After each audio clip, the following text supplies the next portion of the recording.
welcome to another episode of Get Out of Rap. Today, I'm very pleased to say I'm joined by Andy Roberts, who is the CEO of Sabio Group.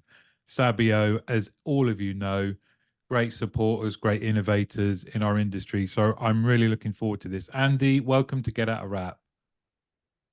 Good morning. Great to see you, Martin. Really looking forward to having a chat with you and sharing a bit about what's going on at Sabio and what's going on in the industry. Yeah, I'm looking forward to it too. And let's start with you. How have you got to this point now? Okay, so if we go back long enough ago, 30, we were 30 people when I joined Sabio in 2001. That's a while ago. And right from the very origins of Sabio, we decided that we wanted to concentrate on the contact center market. So the founders in 1998 looked at the direction of the way in which they wanted to pursue their careers and wanted to find a niche in the market around general telephony. And some organizations went down the unified communications route. Sabio, right from day one, decided they wanted to pursue being able to solve problems in the contact center market, and specifically to be able to look at what was occurring with regard to customers and what was happening with regard to agents, and being able to try and fix some of those problems. So we've been a systems integrator, managed services, expert services provider for a very long period of time.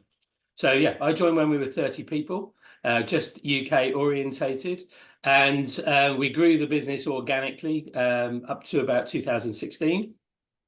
And in 2017, we explored mainland Europe, and since then we've expanded internationally, which has taken a lot of the knowledge and learning that we've experienced within the UK and been able to share that with customers and with organisations internationally. But also we've been able to take a lot of the learnings that have come from those organisations back into the UK.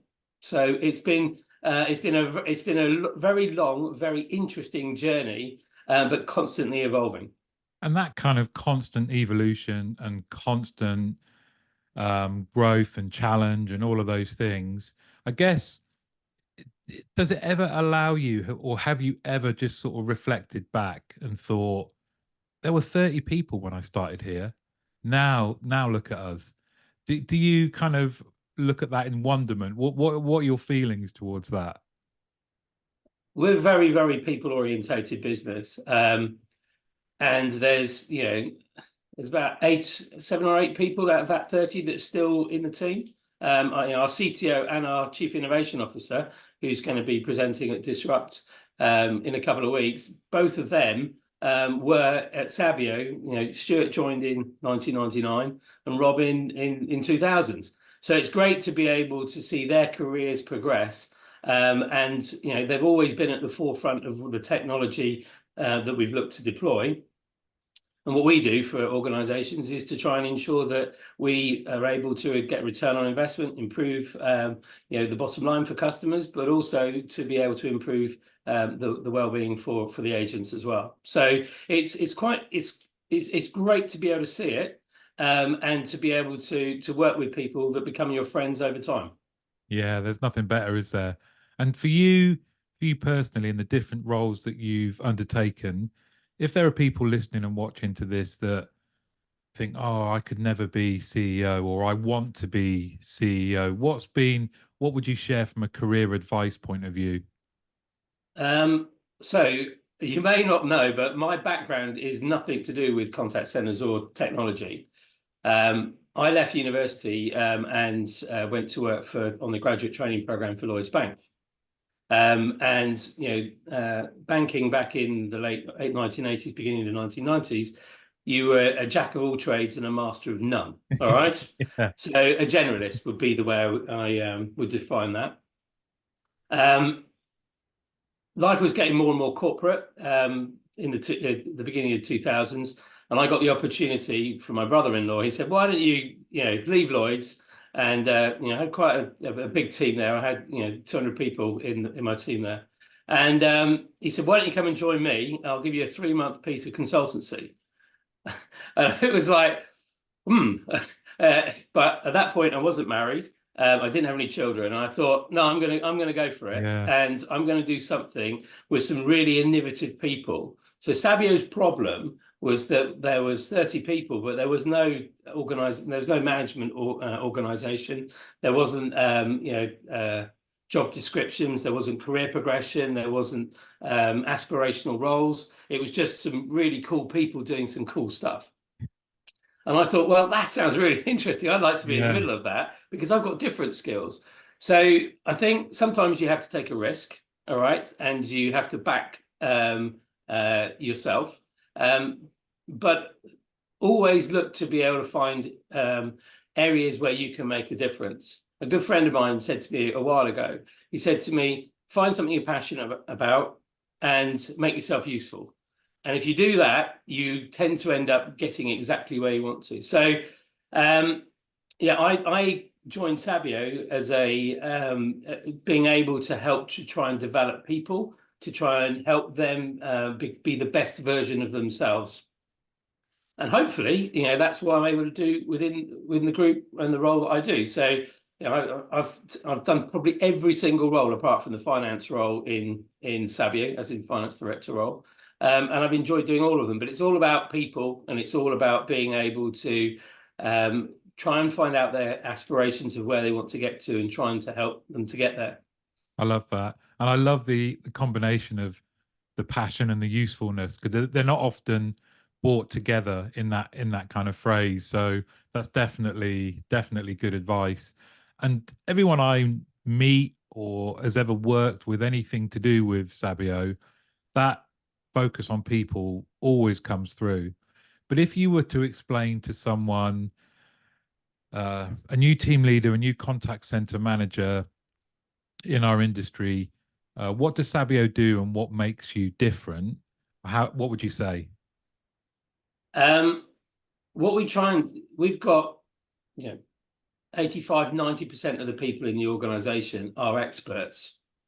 And they can be young experts or people at the beginning of their careers or people that are very experienced. But what Sabio specialize in is being able to understand the environment that agents and team leaders and customers are in, and we try and improve their lives. So, if you look at some of the technology evolutions that have occurred, and that includes things like generative AI and automation, we look to be able to find ways to be able to utilize the technology to benefit those populations. So we will look to be able to remove repetitive transactions out of an agent's environment. I can give you a very simple example of that. We worked with a big insurance company this is about 15 years ago, and one of the key use cases that they wanted to solve was the agents were taking 600-700 calls a day, and they were very, very short, but they were saying their name every single time. So we automated the agent greeting, and there were compliance statements that need to be read afterwards. So you automate that component. Yeah. So that gives the agent a bit of a break in between the calls that they're taking, as well as being able to provide a return on investment for the organization. So that's the type of things that we do. We sit in the customer's shoes, we sit in the agent's shoes and the manager's shoes and think, how can we solve some of these problems? So a lot of the people within Sabio have very long experience of working with us and with customers. I think we've got 180 people out of 900 that have got more than 10 years experience. So that will give you an idea of the knowledge that they have. And it could be technology experience and how it's best deployed in a customer service environment. But it could also be around specific verticals as well. And we've got a lot of customers that have been with us for a very long period of time. And because we know their environments, we're able to help them, we're able to hold their hand in being able to try and achieve the benefits that they're looking to try and achieve. And just in that example that you gave, your role there in kind of identifying something, because when you say kind of eliminating some repetitive tasks, I mean, our industry is a good place to find those, right? So, having been an agent myself, I can remember getting to the end of the week and thinking, I really don't like my own name because I'd said it so many times. So I wish that your technology had been in place then. And that's an example of that, yeah. So, but it is, there's lots and lots of use cases that you can think of where if they're repeatable, if you remove them, that will improve the agent's life, their day-to-day experience, and allow them to be able to spend more time on valuable transactions. And that's definitely what we're seeing. We're seeing the level of contact increase significantly, Mm, but that's through multiple channels. But the actual agent talk time is remaining the same or going up. It's yeah. just it's different types of transactions as the contact center becomes more prominent in the overall, and the positioning of the contact center in customer experience. It's very much the front line of most large brands will have the contact center right front and center of what they do. And that kind of, oh, was it 180 people with more than 10 years experience, that cumulative knowledge, expertise, allied to innovation, uh, allied to technology, must allow you to kind of, as you've just indicated, spot gaps, help people overcome challenges. How do you develop those relationships then with your customers? So the beginning of a relationship can come through various different parts of the proposition that we have. Um, Typically, we build a relationship over being able to resolve a specific problem. Mm, So it could be that the beginning of the interaction is because we've been able to help an organization with their rostering through scheduling and forecasting through workforce management. You then end up moving into the conversation. Well, actually, that's part of, you can look at quality monitoring and coaching. Then you can look at speech analytics and how you can actually use the recordings to be able to spot trends and to be able to solve problems. So you start with one part of the conversation with one audience, but then very quickly the whole suite of what Sabio can offer becomes available. and I love how, you just mentioned a few things there, WFM, QA, things that are all around our industry. But I've had Nigel and Dr. Phoebe Asquith on from the well-being point of view Mhm. as well. So it's not necessarily that is an indication of you understanding how important it is to make sure that the people in our contact centers are not only supported by technology, but kind of really helped by it as well. Yeah, absolutely, absolutely. The interested parties in when we're actually sitting down and talking to organisations, we will hit lots of areas of the of whether it be the HR director, whether it be the digital transformation, maybe the COO, and go right the way through to the CEO. There are lots of different areas that we can assist organisations, right the way through. And And one of the key parts of this, which has definitely happened over the last 7 years, is that we've got the four major organized markets that we serve are the UK, France, Netherlands, and Spain. And each of those countries are on different parts of the journey. So, and there's different priorities in each of those countries. Some of them are moving faster to cloud technologies. Some of them have much more stringent or less stringent employment regulations. So it's being able to look at best practice across the various geographies, I think, is one thing that really is interesting for people within Sabio, because you can collaborate with a wider set of colleagues, but also being able to solve problems. that cross-cultural learning, I think, is so undervalued, that that's a value add that you can offer to people, right? Which is you are getting access to and working right now with different challenges, different cultures, different, as you say, people on the scale of what they're after, where they're at, what they're hindered by. allows you to kind of go, you know what, maybe we could apply the solution for this, an element of that, or an amended version of that over over here. And again, that's kind of feeding into that cumulative experience and expertise, right? Absolutely, and you've hit on something that really, I'll give one of the vendors we work with, which is a very strong cloud provider. One of the areas which a lot of the users are experiencing is there's some gaps in the management information availability of being able to run reports. Now, one of the teams that we've got in France have built a very strong management reporting engine, which fills that gap. So, when you looked at the collaboration that we've seen, what we've done is we said, actually, well, that works in France. Well, we've got the same problem in Spain. We've got the same problem in Spain. We then link up the teams and we find out that the team in Bristol that we've got have developed a very similar solution.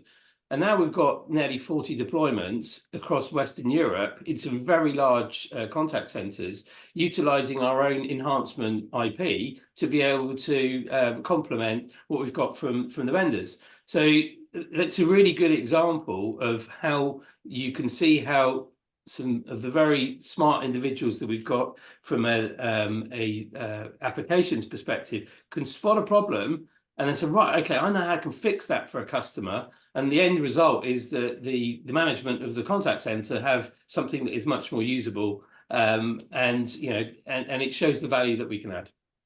And to go right back to kind of your own personal skill set, right? You need to have that coordination to be able to just grab those types of that insight and those wins and go, where else can we apply this? Because without that kind of stuff sitting in the background, you just have all of these pockets of innovation, but not necessarily talking to each other.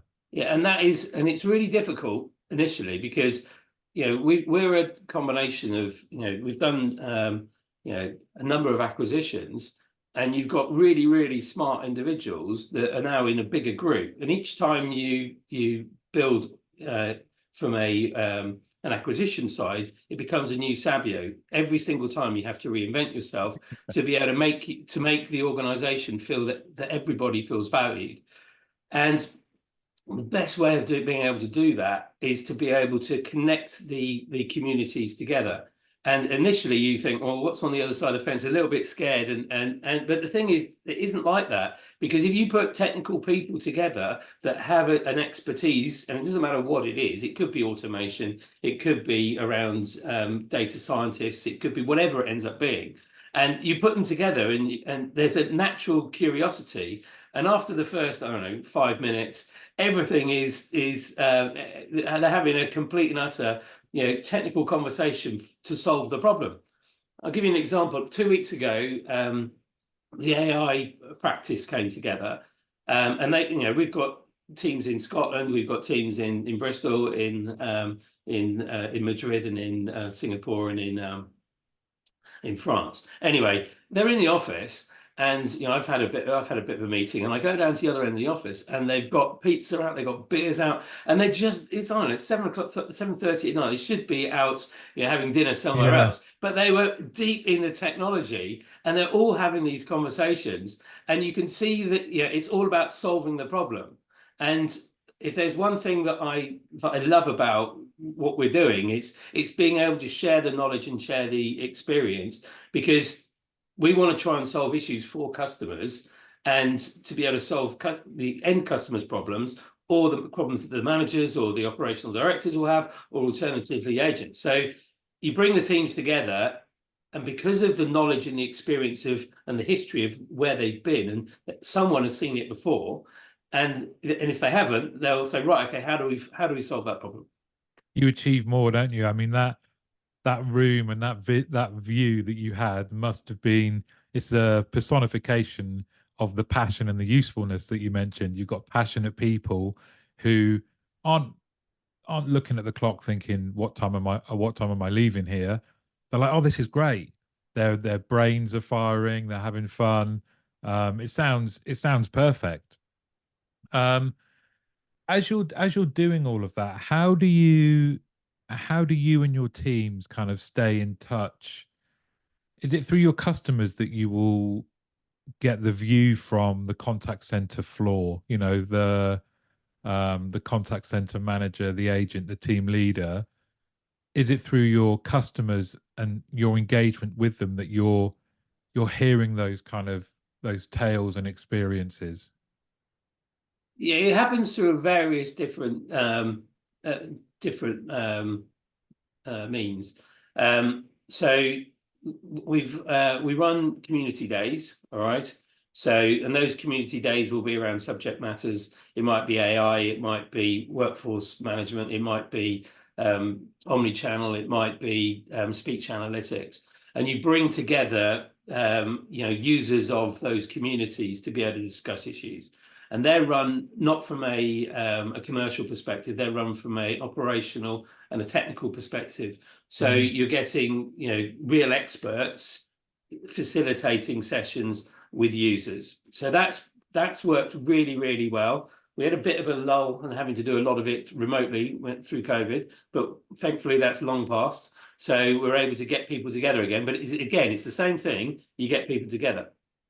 One of the other things that we've done, and these have been exceptionally successful, is we've run customer days. So doing exactly the same thing, but you take those streams and you go into a customer or a prospect, and you literally you pull together, and that you might have 25, 30 people from that organization represented, but you run a whole day with the expertise of the subject matter experts facilitating those conversations. And then you can take that away, and then some of that can be answered, in the moment. Some of those things may not, because they may be things that either are new or alternatively challenges that we've not seen before. So you then take those away and then come back.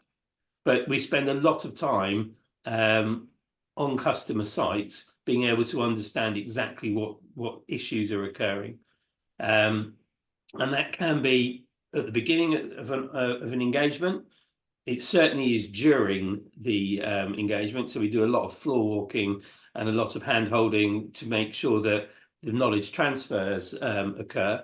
And then the other side is about, and this is a big trend that we've started to see, and and the way in which we ensure that organizations get the performance out of about the solutions that they're deploying, and I think that specifically with the move to the cloud, people are getting technology. There's a lot of features that are being released on a weekly basis.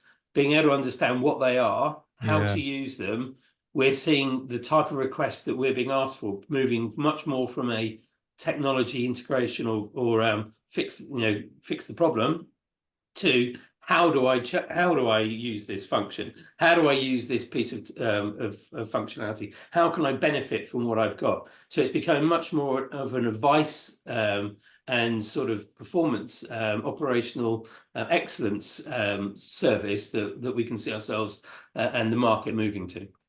I can relate. I mean, from a head of contact center, I wanted to be taught. I wanted to make sure that I'm making the most of the kit, and like you say, that's a movement from fix things to right. You've done that. We've got this great bit of kit here. How do we get the most out of it? I don't want to leave anything on the table. This is how do we do it? Can you um geographically in all the different verticals you're in, what kind of scale are you at now in terms of big customers, seats managed, all of that kind of stuff? It must be big. Well, it's grown, and yes, it's bigger than it was when It's we were big. when we were 30 people. But yeah, we're about 220,000 seats, so it's about that sort of over 200,000 seats. And yeah, in the markets we're in, it's over 10% of Western European market. So we tend to work with organizations, enterprise customers, ones that have got the most difficult problems to solve. So, we try and find organizations and organizations want to work with us that are really being able to, first of all, understand what the current environment looks like, and then to be able to help them evolve and then migrate their strategies at a pace that suits them, utilizing effectively four propositions, which is the core contact center, AI and automation, CRM, and also data. And in data, we see that as being the new gold. All right, it's because there is so much information that is being provided through CRM systems, through speech analytics, through call recordings, all the routing histories. So all of that information allows organizations, once surfaced, to make some really, really good decisions to be able to improve their operational performance and the life of the people that work in the organizations, the managers and the agents. And is that where you see that kind of um, people being given all of the right data to be able to make decisions? Do you help them manage that kind, especially if they've gone from not much to not being overwhelmed with, well, where do I look first? Because I've now got access to so much data. Is this where you guys can step in as well and help make sense of, insight's an overused word, isn't it? But that's really there. That is insight in terms of here's what your data is telling you and where you should look. Yeah, I can give you an example. This is from an automation perspective. We've got one of our products is ICNA, so intent capture and analysis. And what that does is it looks at the traffic that occurs in a contact center, and we're able to analyze which parts of the customer journey could be automated, all right, for the benefit of the customer and for the agent and the organization. So that would give empirical evidence to an organization on what they can do with a return on investment. So you deploy it, you do a proof of concept, and then you immediately roll out to say, right, okay, this is what the business case looks like. This is how we will be able to help you on your journey. And it's a very simple way of starting the journey with automation or enhancing the automation solutions you already have. It's exactly the same with workforce management, exactly the same with speech analytics. And what we're beginning to see now is generative AI coming into the speech analytics world as an example. We've just completed a project for a big bank where we've got a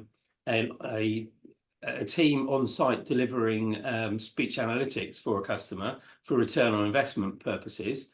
And what we're doing is we're using generative AI to do the transcriptions for the speech analytics side. All right, so you're starting to see things where some of the more innovative parts of the workforce optimization suite linking in with AI. So it's fascinating when you say when you come up with you find out what the organization's problem point is about how you can actually fix those solutions internally, and then go back out, involve the organizations to help advise them accordingly. And with, I keep coming back to this, you seeing there being 30 people, and now you've got across all of Europe, and you mentioned, did you say Singapore? You've got managing over 200,000 seats. Is the company still the same? I mean, obviously we all change and companies change too. Are there elements that are absolutely still fundamental and the same as when you started? It's obviously when you get bigger, it's harder, and that's why you need to put more effort. All right. So I'm very, very passionate about being able to make sure that both myself and the management team are visible. We've just finished a whole set of kickoffs where everywhere, it doesn't matter which part of the globe we're in, we were there, being able to launch the plans for 2024. My management team, if you look at who is actually part of it, it's a really good blend of people that have been with us for a long period of time, people that have come from acquisitions, and people that have come that are new, offering a different perspective. So to try and make things as inclusive and as diverse as possible from a intellectual side, but Mm. also to be able to look at the bringing teams together to collaborate. And I know I've used that word a lot, but if there's one thing I try and do, I'll go to Spain for a breakfast. We did one last week, and we had 120 people coming into the office, and we had a newer member from the Nordics that had come in. It's only a small team in the Nordics, but it was really important that Nikolai was able to meet all of the teams, to be able to understand the areas of specialization. So when he goes back to his engineering team and his operational team, he's able to say, right, well, Jose Luis does this, and Mariano does this, and he's able to get those connections to work. So we work on overdrive to be able to link those connections together. And I think it's a message for anyone that's running teams is, you've got to communicate, and you've got to Mm. communicate. And if you think you've over communicated, you've probably done just about enough. Yeah, so true. And it's apparent, and it comes across that people are at the center of what you do. And as I mentioned at the start, I think anyone in our industry knows who you guys are. We see you. Before I knew exactly what you did, I saw you at events and being part of that and supporting them and bringing people together. When you think about the contact center market, not necessarily just your position in it and how that's changed and grown, but when you think of our industry, how has that changed in your opinion? What do you think about that? Well, the one thing about technology is always changing, all right? Yeah. And I think you have to set the whole organization up that the world is changing the whole time. So um, certain things have changed hugely, but fundamentally, I think the same issues exist as they were 20 years ago.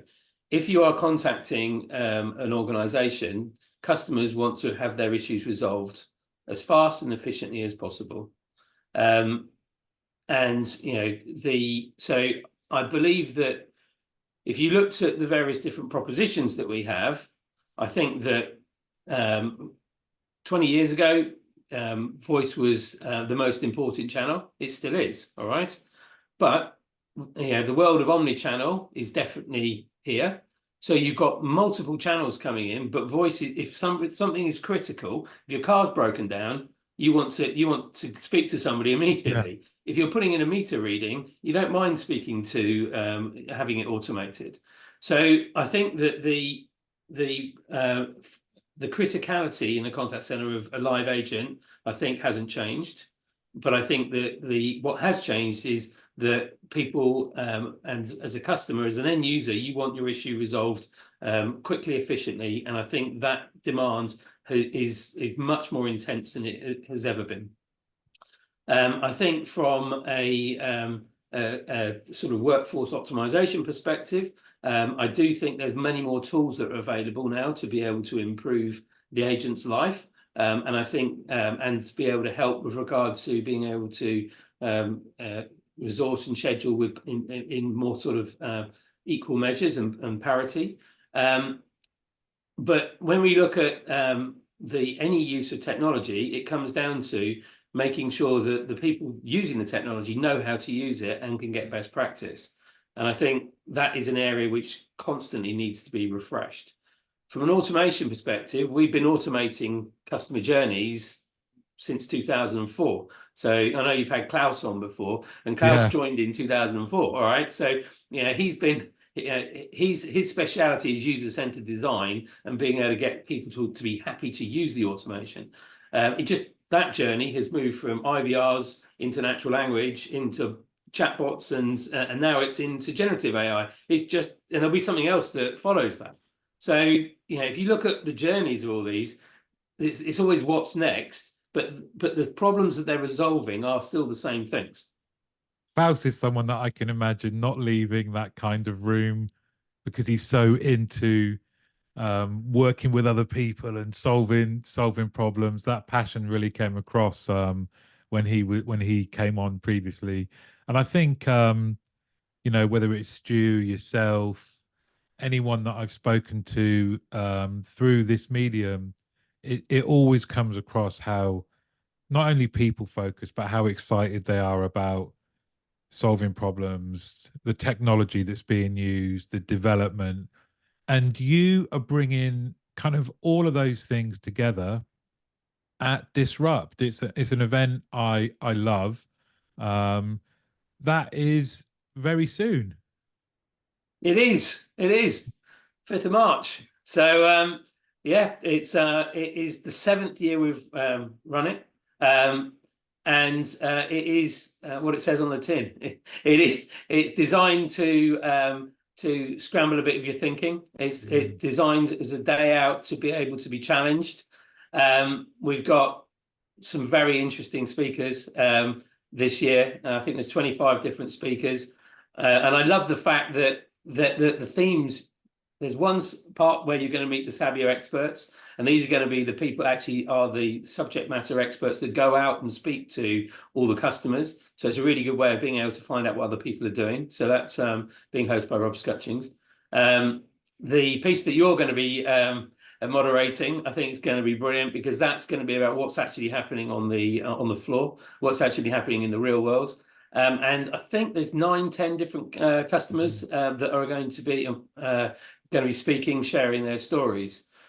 So I'm very excited about it. The fact that we've got Nina Schick Yeah, presenting, if you listen to her, she's going to really, really throw a few yeah. curveballs in. And I'm really, really excited to find out what the sort of insights that she's going to provide.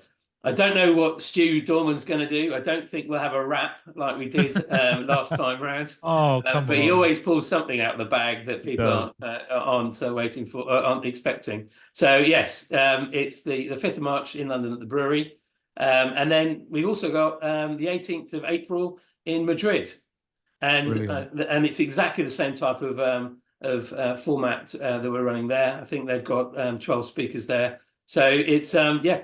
The series is very enjoyable. We've got quite a few customers that are coming from mainland Europe that are going to be trying to find out what's going on in the UK. So yeah, it should be a great time. And if people want to join, there's still some space available if people like to join us on the 5th of March.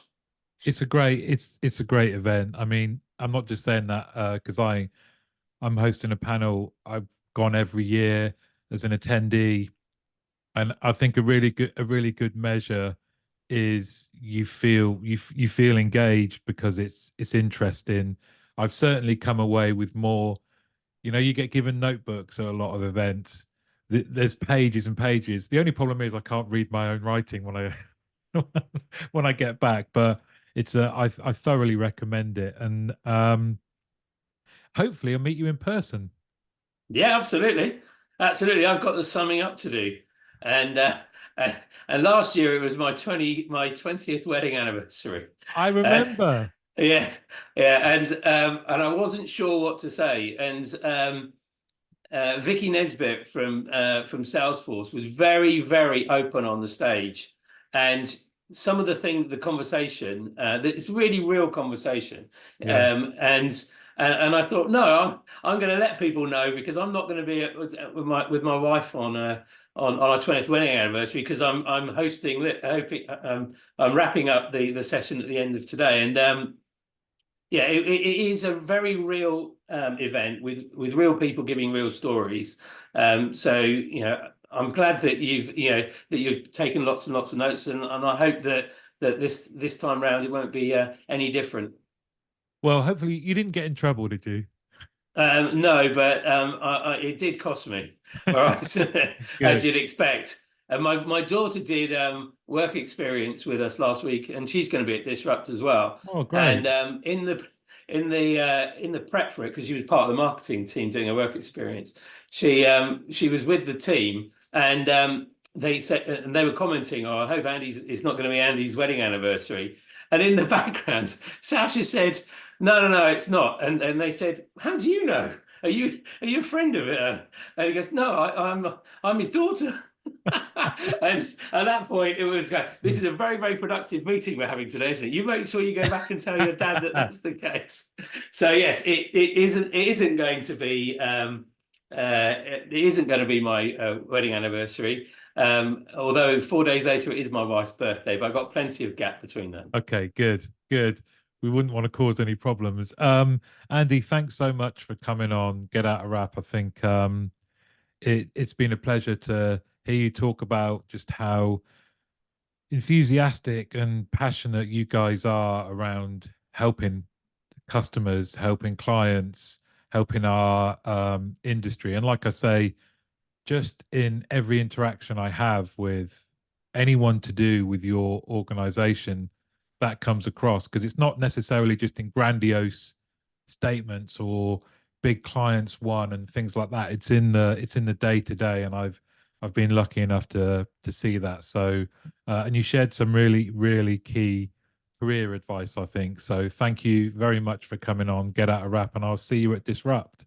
Absolutely. Thank you very much. Really enjoyed speaking to you, Martin. See you soon.